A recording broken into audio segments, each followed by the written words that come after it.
estaba diciendo era que obviamente en esta época, si nosotros lo vemos actualmente, pues ya vamos a estar muy alejados genéticamente de las plantas en este punto, o sea, ya hemos evolucionado por caminos totalmente diferentes. Pero nada, o sea, en algún punto tuvimos más bien algo en común, ¿listo? Sara, cuéntamelo.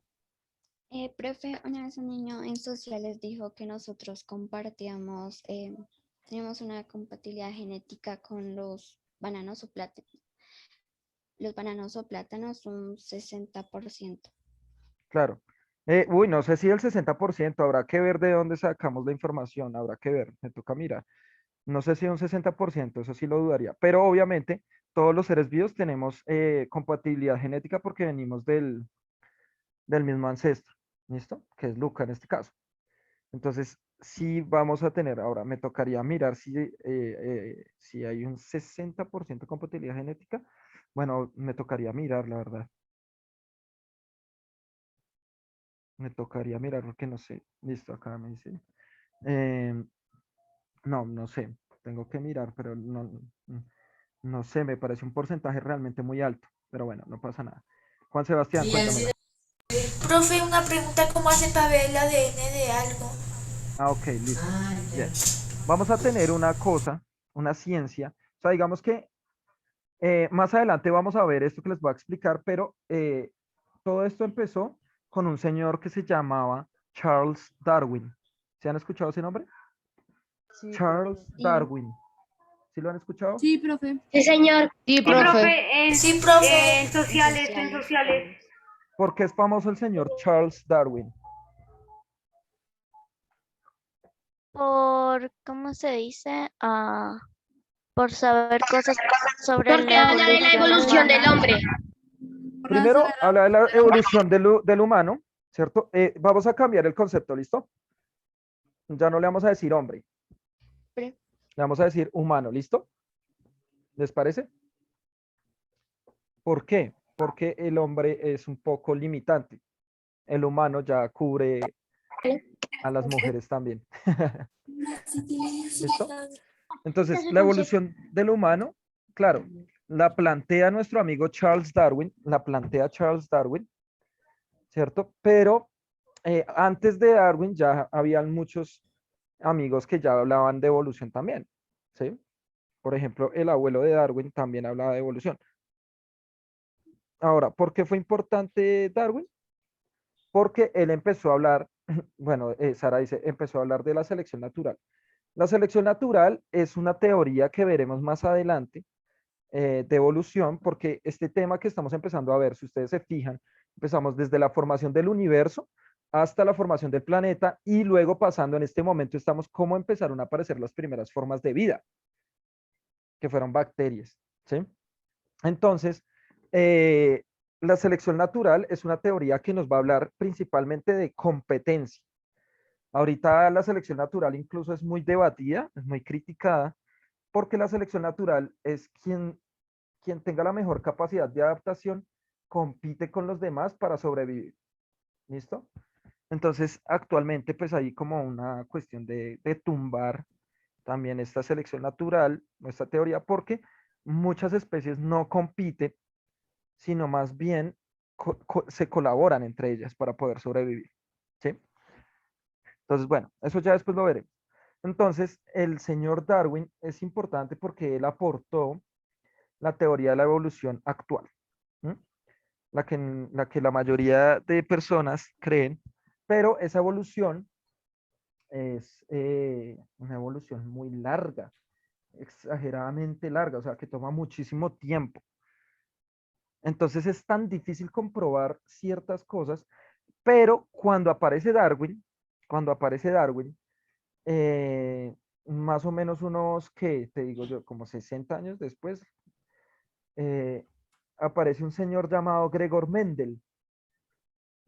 Y el man descubre, esto no lo conocía Darwin, Mendel descubre que las células por dentro tenían algo llamado, o sea, algo que les daba su forma, que hacía que los seres vivos tuvieran cierta forma, que tuvieran, por ejemplo, en el caso de nosotros, cierto cabello, cierta estatura y que nos pareciéramos a nuestros papás.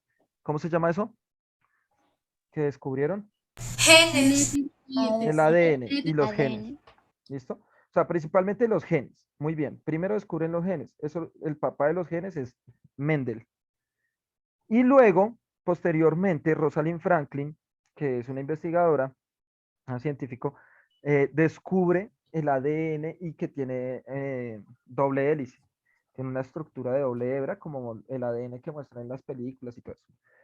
Cuando ya se descubre el ADN y su estructura, pues los científicos empezaron a interesarse por él. Entonces crearon una ciencia, a ver, la escribo acá para que la veamos, que se llama la genética, a ver, genética molecular. ¿Listo? Entonces miren esto. La genética molecular es una genética que hoy día nos está dando muchos avances, pero también crea ciertas cosas que no son tan beneficiosas. Pero bueno, la genética molecular, miren esto, es un tipo de genética que lo que hace es sacar el ADN de las células con métodos químicos, ¿sí? Para sacar el ADN de las células toca coger la célula, toca triturarla o toca intentar separarla lo más que pueda, luego echarle unos líquidos para que se destruya la membrana celular, para que se destruya la membrana del núcleo y al final para que quede el ADN ahí sueltico. ¿Cómo se ve el ADN? A ver, venga y miramos, ¿será que podemos tener extracción ADN? Venga, a ver si nos aparece un poquito. Miren cómo se ve el ADN, muchachos, cuando uno hace extracción de ADN. Así se ve el ADN de nuestras células.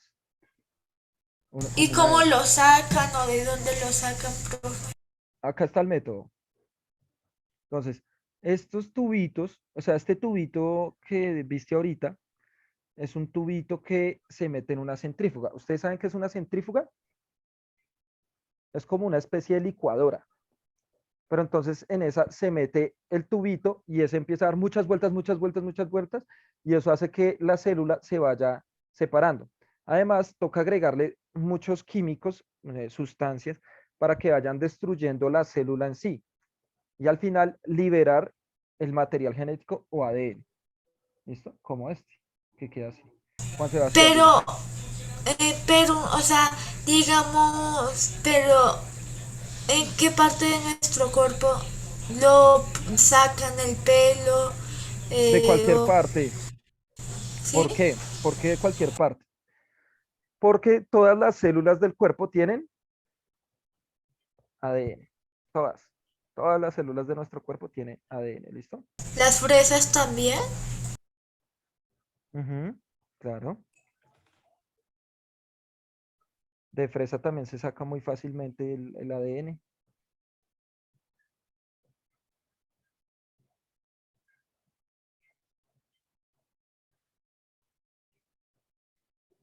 Listo. ¿Hasta Profe, ahí ¿y a un bien? bebé se le saca igual el ADN? Aunque, aunque, ¿verdad? A un bebé, profe. Claro, obviamente la forma más fácil de sacar ADN de un humano es ¿por qué? ¿Por dónde? Por la saliva. No, sangre. Pelo. Sangre, sangre de una es la más fácil. O sea, cogen sangre. eh, porque también es más fácil, porque las células sanguíneas no son tan duras y fuertes como otras células del cuerpo, ¿sí? Entonces, como no son tan fuertes, estas células sanguíneas pues van a presentar menos resistencia para que se rompa las células, la membrana. Eso es lo importante. ¿Listo? Profe, ¿y un bebé que está en la panza, entonces se sacaría de los ADN de la mamá o cómo haría? Porque está... No, eso no se suele hacer, la verdad, hasta que nazca, realmente. Eso no se suele hacer realmente. O se puede tomar el líquido amniótico. O sea, se le introduce una pequeña jeringa y se coge el líquido amniótico y bueno, ahí se hacen pruebas. Pero casi siempre es cuando ya nace.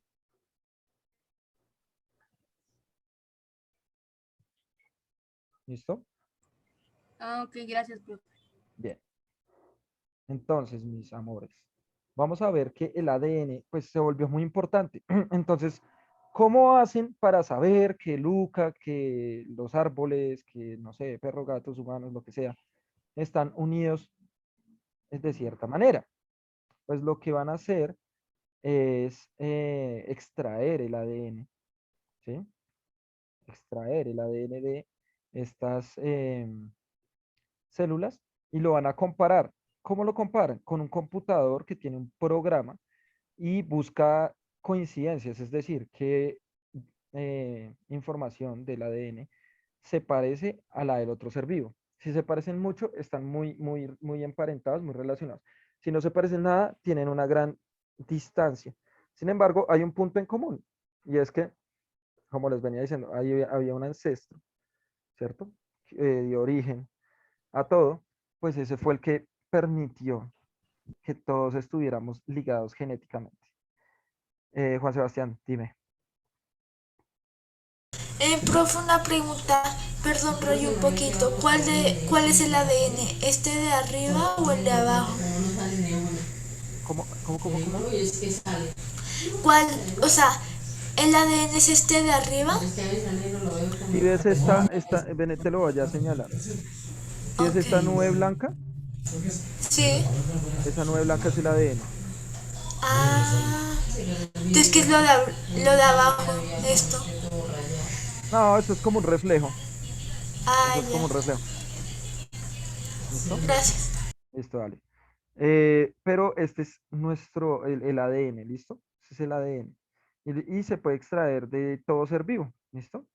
Ahí está. Ahí está. Eh, mírenlo acá. Sí. Profe, ¿y de una planta cómo lo sacan? Ya que bueno, no tiene saliva. No. Listo, mira. ¿Qué tiene ADN? Todo, Todo. Todo, pero todo ¿todo lo qué? vivo.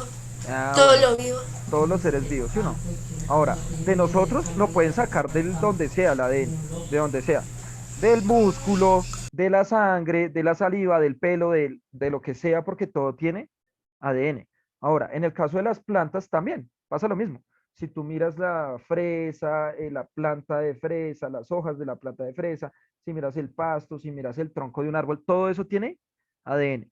Lo que pasa es que hay zonas de la planta, por ejemplo, que puede ser más fácil para sacar ese material genético que otras. Por ejemplo, ¿qué es más fácil? ¿Sacar un material genético de una hoja o de un pedazo de madera? De una hoja. De ¿Sí o la no? hoja. Además que la madera pierde mucho ADN, pero digamos que tenga un poquito de ADN, va a ser mucho más fácil eh, eh, de una hoja, ¿cierto? Lo mismo pasa, digamos, en la universidad yo hice extracción de ADN de una fresa. Lo que toca hacer con este tipo de vegetales es cristalizar la fruta. ¿Cómo se cristaliza? Congelándola. ¿Pero cómo se va a congelar? Con un líquido que se llama nitrógeno, ¿cierto? El nitrógeno líquido. ¿Sí saben cómo es el nitrógeno líquido? Sí, es un Sí, profe. Es líquido. como, Parece sí, agua. sí, sí, parece agua y cuando se cae a un metal o algo, se congela. Claro. Congela lo que toca. Puede congelar nuestras manos y uno le echaba eso a la fresa. La fresa quedaba totalmente congelada. El nitrógeno, en este caso, cuando está muy frío, se vuelve líquido y por eso congela. Pero cuando está a temperatura ambiente, o sea, ustedes algún día podrán ver ese experimento, que ustedes cogen el nitrógeno líquido y pueden regarlo, por ejemplo, en el piso de su casa. Y usted lo riega. En el mismo momento, toca el piso, pero no moja nada, sino que de una se evapora, se vuelve gas, porque el nitrógeno a temperatura ambiente, a la temperatura normal de la Tierra, es gaseoso, ¿sí? Entonces, lo primero que hay que hacer es coger la fresita, ¿cierto? Y con esta fresita se le echa el nitrógeno líquido y ahí ya empieza a, digamos, a generar el congelamiento de esto. ¿Listo? ¿Hasta ahí bien? ¿Todo bien? ¿Todo bello? ¿Todo bonito? Sí, profe. Listo, bien. Entonces, esto para explicar cómo se hacía la extracción de ADN. Ahora sigamos con nuestros amigos de acá. Pues nosotros estábamos hablando un poco. A ver qué pasó con esto que no cargó. La. Quiero ver. ¡Ah! No, muchachos, la embarré. No, miren, eso sale todo chiquito y qué feo. Ah, no, está, pero bien. Ja. Listo. Entonces, edad de la Tierra.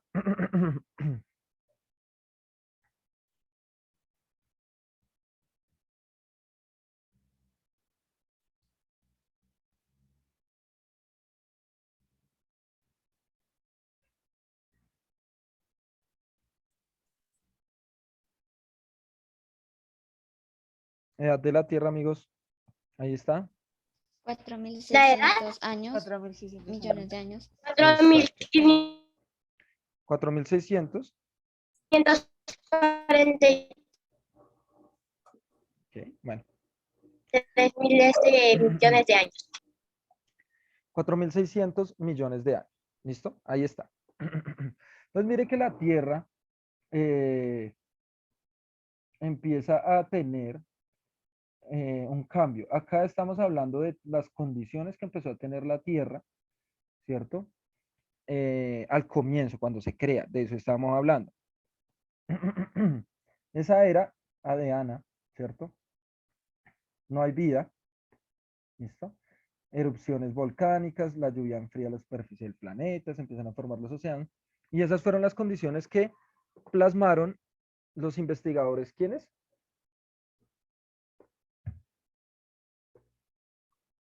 ¿Quiénes plantearon esa teoría? Primero Parín. ¿La pregunta? O sea, los que plantearon esa teoría, primero fue Parín y luego comprueban esa teoría o intentan comprobar esa teoría, Miller y Urey. Eso no se nos puede olvidar nunca. Jamás en la vida. ¿Listo? Entonces miren esto. Vamos a tener una serie de procesos. Las primeras arqueas o bacterias, ¿cierto? Fueron cianobacterias. Es decir, son bacterias que hacían un proceso muy importante. ¿Cuál era? Las primeras bacterias que tuvieron que hacer. Adaptarse. Sí, pero ¿qué Energía hacían? solar. Muy bien, excelente por allá. Energía solar, fotosíntesis, eso. Muy bien. Entonces aparecen a los 3.800 años, hace 3.800 millones de años, aparecen estos pequeños cianobacterias que empiezan a hacer fotosíntesis. Como producto de ese proceso de muchos años de fotosíntesis, eh, empezaron a generar la capa de ozono, o sea, una capa de oxígeno que está cubriendo la Tierra, ¿cierto? Está cubriendo la Tierra y permite, digamos que generar una capa más de protección, además de nuestro campo electromagnético, ¿listo? Entonces, esa capa de ozono que crearon las bacterias se convirtió en un campo súper especial para que se pueda, digamos, dar la vida en el planeta Tierra, ¿listo? ¿Hasta ahí bien? Sí, señor profe. Listo, bien. Ahora, hace 2.500 millones de años, miren esto, aparecen también unas células más complejas y desarrolladas llamadas las células Eucariotas. Eucariotas. eucariotas. ¿Características de las células eucariotas?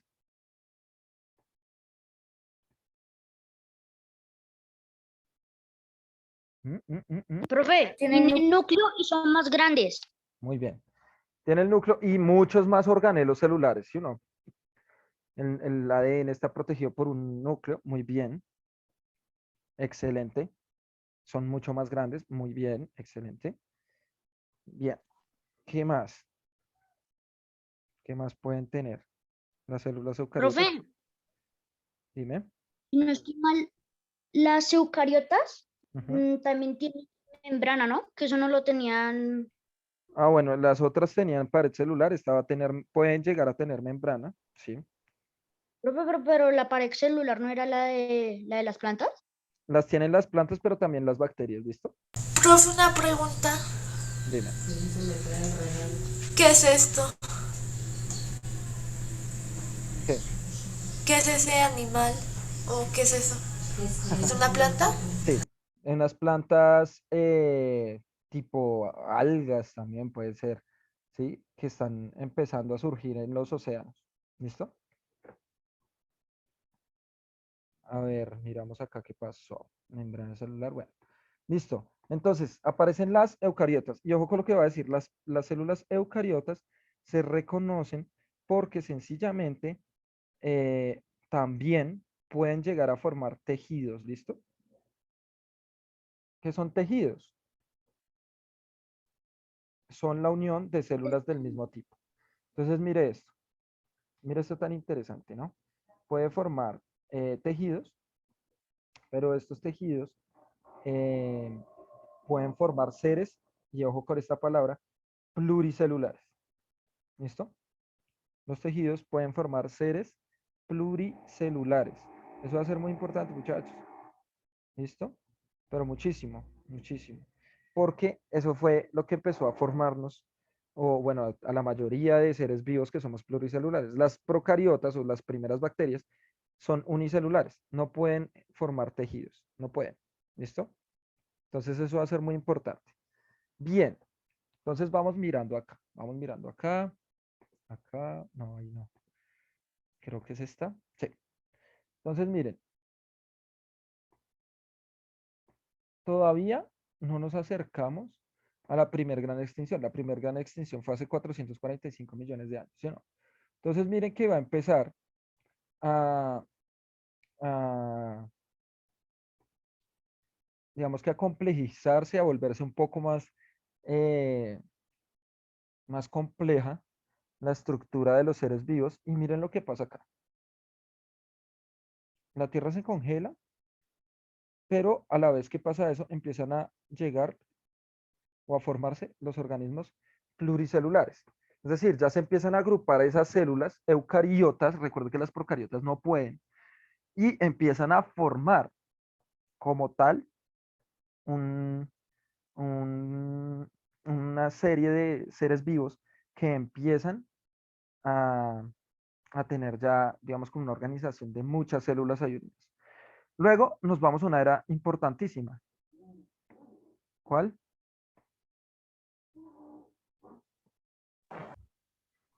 Todo eso lo están anotando, ¿sí o no? La paleozoica. Zoica. Excelente, paleozoica, excelente muchachos, listo. La era paleozoica, ¿por qué se caracteriza? Miren esto muchachos. La vida, la mayoría de la vida de los seres vivos, por lo menos hasta el devónico, miren que era acuática, ¿listo? Como había grandes cantidades de océanos en el planeta, bueno, todavía hay obviamente unas grandes cantidades, pero en ese entonces la vida empieza a desarrollarse en el agua. Entonces, mire lo que primero se empieza a formar hace 488 millones de años. Conchas, huesos y dientes. Bueno, lo que viene con calcio, pero estamos hablando de eh, moluscos, o sea, como las conchitas que vemos en la playa cuando vamos, empezaron a aparecer esos primeros, ¿listo? Luego de eso, empiezan a aparecer los vertebrados. ¿Por qué se caracteriza un vertebrado? ¿Tienen huesos? Por Tienen tener huesos. columna Tienen huesos. vertebral. Y tienen una cosa que se llama, por ahí la dijeron, columna Vertebral. vertebral. ¿Listo? Tienen una cosa que se llama columna vertebral. ¿Listo? Entonces, vamos a ver que ese proceso fue muy importante. Y acá nos vamos a encontrar con lo siguiente, muchachos. Miren esto. En esa primera, hace 445 millones de años, ¿cierto? Miren esto. Empieza o aparece la primera extinción. ¿Listo? La primera extinción. Miren, se muere entre el 60 al 70% de los seres vivos. O sea, quedan vivos nomás el 40 y el 30% de todos los que había. La principal causa fue un congelamiento muy fuerte que hubo en la Tierra. Se congela la Tierra. ¿La era de hielo? No, no, no, la era del hielo es más o menos acá, mira, acá. Porque en la era del hielo ya estaba este man. ¿Quién es este man? Nosotros. Nosotros. Nosotros. La era del hielo la alcanza a vivir el humano. ¿Sí? La era del hielo. Pero no, mira, estamos hablando de 445 millones de años atrás. O sea, no, no es la era de hielo. Pero sí podemos decir que fue una de las muchas eras de hielo que ha tenido el planeta. ¿Listo? ¿Estamos? Profe, una pregunta. Dime. ¿Es posible que haya otra? Claro, sino que ahorita estamos en otro proceso contrario, ¿no? Estamos No, en pero el- ¿qué pasaría, digamos, un ejemplo que en este momento pase? Bueno, los polos se congelarían demasiado, aumentaría las zonas como Alaska o como, digamos, la parte baja de Argentina o de Chile. Se van a empezar a congelar todos esos y les va a aparecer mucho hielo, como si estuvieran en invierno otra vez. ¿Sí? ¿Eso qué llevaría? Llevaría, al igual que pues esta que estamos hablando, a que muchas especies no se alcancen a adaptar porque ese cambio se da muy rápido y muchas especies empiecen a morir. ¿Listo? Entonces, eso es lo que llamamos una gran extinción. Eso pasaría. ¿Y qué Bien. pasaría a nosotros? ¿Qué nos afectaría? Bueno, también como especie nos va a afectar. Por ejemplo, ahorita estamos en un proceso que se llama el calentamiento global. El calentamiento global realmente nos ha afectado. Hemos cambiado nuestra forma de vestir, hemos cambiado muchas cosas, ha aumentado los niveles de contaminación. Si llegase una era de hielo, pues nosotros ya estamos muy preparados para eso. Obviamente tenemos tecnología o tenemos herramientas que pueden ayudarnos a controlar las bajas temperaturas, pero sin duda alguna cambiarían muchas cosas. Cosas como qué, como lo que podríamos pensar, digamos, la vida social y todas estas cuestiones, digamos, no salir tanto por el frío, cosas así. ¿Sí? Eso podría llegar a pasar. Ahora, no te puedo decir con exactitud qué nos va a pasar, no, tocaría solo cuando nos pase. ¿Listo? Y otra cosa, perdón, profe, Dale, por preguntar tanto, tranquilo que estamos acá pero es para responder ¿ese cosas. frío sería tan extremo para matar al virus que vivimos hoy en día?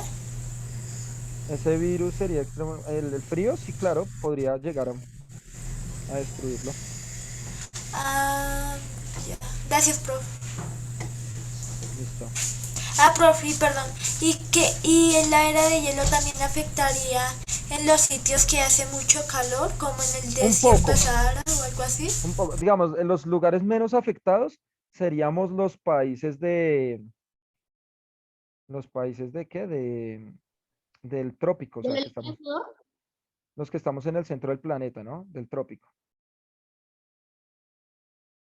¿Listo? ¿Los menos afectados o los más afectados? Los menos, o sea, los que menos van a sentir el impacto, como Colombia, por ejemplo. Colombia, pues, es un país tropical, un país que está en el trópico, en el centro, ¿sí? Ah, ok, ya entiendo. Es que no te había escuchado.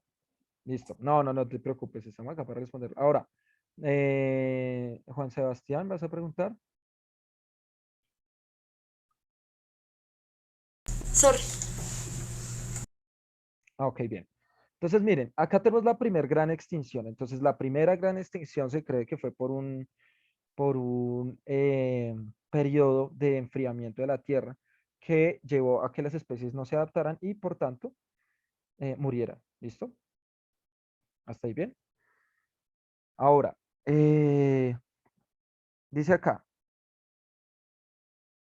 volvamos a nuestra imagen, Chan. En este mismo periodo, ¿cierto? La era paleozoica, listo, la primera en el Devónico, miren acá, hace 359 millones de años, donde ya habían peces óseos, o sea, peces con huesos. ¿Por qué digo peces con huesos? O sea, con espinas. Porque hay peces que no tienen huesos, ¿listo? Hay peces que no nos vamos a volver a conectar, ¿listo? Si se acaba la reunión, ya ahí dejamos. Por ejemplo, ¿qué peces no tienen huesos? ¿Alguien sabe de casualidad? Trucha. No, la trucha sí tiene. Profe, las No, anguilas. también tienen las anguilas. Entonces, vea, principalmente dos ¿Serpientes grupos. ¿El acuáticas? salmón? No, todos esos tienen huesos también. O sea, no son huesos como los de nosotros, ¿no? Profe, Nosotros, los afiformes, o sea, las mantarrayas, y muy bien. los pristiformes, o sea, los peces sierra. Listo, los buscaste en Profe, internet, muy bien. Pero mira, básicamente son dos grupos de peces cartilaginosos, o sea, en vez de huesos tienen cartílago. Los tiburones y las rayas o mantarrayas, ¿listo? Esos dos peces son los que van a tener sus huesos, en vez de huesos más bien, van a tener es cartílago, ¿sí? Por eso es que los tiburones tienen tantos dientes, por eso es que si se le cae algún diente, vuelve y le crece, porque como tiene cartílago en vez de hueso, pues se puede regenerar mucho más rápido, ¿listo? Entonces miren que en el Devónico ya empieza a haber unos peces como más conocidos a nosotros, y miren lo que dice acá, empiezan a aparecer los tetrápodos. ¿Alguien sabe qué es tetra? ¿A qué hace referencia tetra? Profe, ¿Alguien? ¿A qué? al cubo, ¿no? Listo, tetra. Muy bien, cubo. ¿El cubo cuántos hace referencia a qué? O sea, ¿A 8 tetra, caras? tetra. No, ya es muy grande. Tetra, tetra, 4. ¿Listo? Anótenlo, grande, gigante. Tetrápodos. Nosotros, por ejemplo, nosotros somos tetrápodos. ¿Listo? Ya les explico. Tetra, 4. Podos es la palabra para referirse a pie o patas. Nosotros, nuestras patas anteriores, o sea, nuestras patas pectorales, se transformaron a brazos, ¿sí?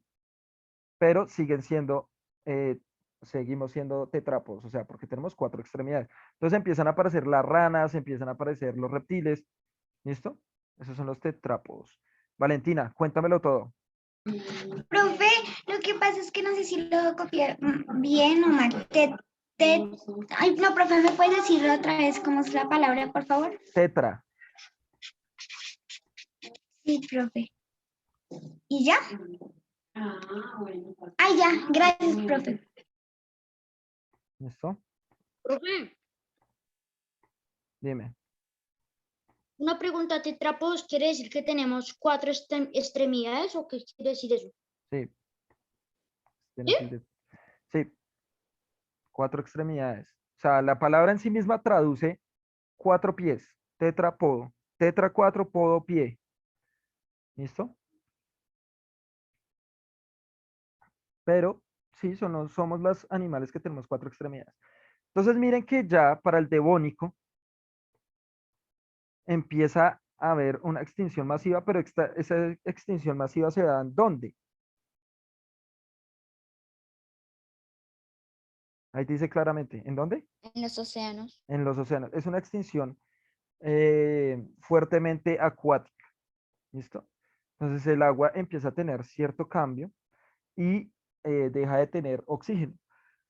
Entonces eso llevó a que el 75% de las especies, según esto, se hubiera muerto, hubiera desaparecido. Es decir, llegaron a un momento de extinción. ¿Listo? ¿Bien hasta ahí? Sí, querido profesor. Sí, señor. Así es que, listo. Sí, señor. Bien. Nada, querido profesor. Entonces, miren que la primera es una extinción también acuática principalmente. La segunda es una extinción netamente acuática, ¿sí? Ahora, miremos qué pasa después. A ver, venga y miremos acá. Acá está la imagen. Entonces, miren acá, vamos a ir avanzando. Aparece, a ver, esto es en el pérmico, miren esto. Acá en el pérmico, en la última, o sea, miren que en estas, en el, digamos, vamos a señalar la primera gran extinción en el ordivicio, la segunda en el devónico, y miren la tercera extinción en el pérmico. ¿Listo? Miren, todas sucedieron en la era paleozoica. O sea, las condiciones eran muy, muy, muy, muy extremas. Entonces, en el pérmico, que ya estaban los reptiles, ya había una gran vida terrestre, ya empezaron a aparecer algunos dinosaurios, ¿cierto? Entonces, miren lo que va a pasar en el pérmico. Juan Sebastián, no rayes la pantalla. Listo. Entonces, miren, en el Pérmico ya estaban los dinosaurios, empiezan a aparecer todos estos reptiles que empiezan a dominar el planeta y se ven afectados por los impactos de muchos asteroides, ¿cierto? Hay una gran actividad volcánica. Nosotros hemos sabido que por películas, etcétera, que durante gran parte de la época y la existencia de los dinosaurios habían grandes cantidades de volcanes, habían grandes cantidades de condiciones como muy calientes de la Tierra. ¿Por qué? Porque como caían tantos asteroides, los asteroides golpean y alcanzan a remover el centro de la Tierra. Por tanto, van a mover el magma y por eso se generaban grandes erupciones. Entonces, miren que acá están dos pegaditos, en el Pérmico y en el Triásico. Entonces, hace 252 millones de años y hace 200 millones de años, los dinosaurios, todavía no es la extinción total de los dinosaurios, pero se vieron muy afectados por esos cambios. En la tercera gran extinción, mueren casi que todos los seres vivos. Miren, 95%. Mueren 95%. Mira lo que dice Nicole. Ah, como si fuera la Tierra primitiva. No tan extremo, pero sí con unas condiciones muy similares, Nicole. Muy, muy similares. Pero entonces mira esto. Mira acá, en esta ha sido la más fuerte extinción. Y es que el 95%, imagínense, solo quedó vivo el 5% de todos los seres vivos. ¿Ah? Es muy complicada. Y luego, esta dice acá en debate, se dice que esta masiva extinción se dio en el Triásico, ¿cierto? Y dice que también por erupciones de lava, ¿cierto? Y asteroides, es decir, es como similar, pero en esta no murieron tantos, es decir, que hubo de pronto no tanto impacto o una muy buena adaptación, ¿listo? Entonces sigamos mirando. Entonces sigamos mirando. Acá ya llegamos a la era mesozoica, que está, digamos que conformada por el Triásico, obviamente el Jurásico y el Cretácico. ¿Listo? Entonces miren esto. Entonces los primeros dinosaurios, ¿cierto? Empiezan, acá hay una gran extinción, ya por lo que hemos visto, volcanes y toda esta cosa. Y cuando llega el Jurásico, que lo vamos a dejar hasta acá porque nos queda solo un minuto, es el dominio de los dinosaurios, de los reptiles, ¿cierto? Que están dominando todo. Eso lo conocemos por la película Jurassic Park. Por eso se llama Parque Jurásico, porque en la época de los dinosaurios, cuando dominaron todo el planeta, los dinosaurios eran el Jurásico. ¿Listo? Y ahí vamos, muchachos. ¿Listo? Entonces, mis pequeños, la próxima clase les explico la extinción del Cretácico y vamos a hablar de cómo va a aparecer el humano. ¿Listo? ¿Estamos? Listo, profe. Listo. Nos vemos la Listo, otra. profe. Listo, Nos vemos. profe. Listo, profe. Listo, profe. Muchas Chao, gracias. profe. No, profe, A ustedes, muchas muchachos, gracias. gracias. Chao. Profe, gracias. Chao. Chao. Chao, profe. Chao, mis amores. Chao, chao, chao. Es que yo Chao, profe. Todo chévere.